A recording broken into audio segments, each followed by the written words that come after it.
We're here with Richard Reynolds, a guerrilla gardener. Richard, can you explain to us about guerrilla gardening?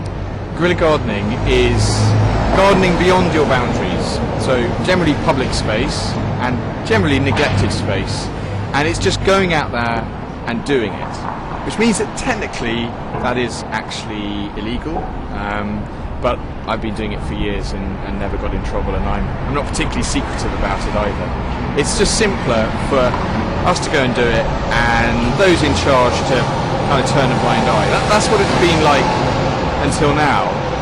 And this year and this project is a bit of an experiment for me. Because you're in Southwark today. What exactly are you doing?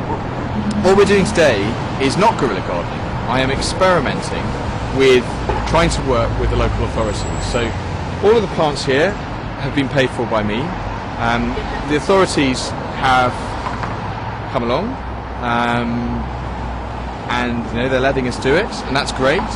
And this is the start of what I hope is a journey in which the authorities can actually even more actively encourage people to do this and perhaps support us. Because I think that this is the way forward. This is cheaper, it's more fun, it gives us more sense of ownership, and it will stop our streets all looking the same because they're all looked after by the same people.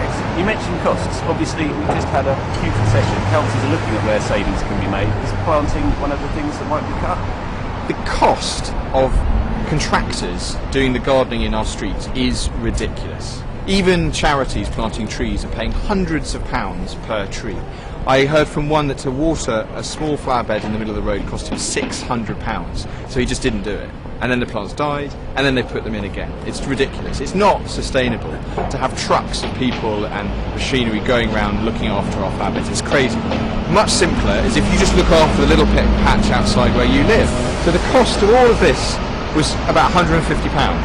Now, to one person that's still quite a lot of money, but we've tried to do a lot, and it's just me at the moment paying for it. So if that was just one person's, it would be a few tens of pounds rather than the hundreds that ultimately we are still paying for, but through our taxes, and that's wrong.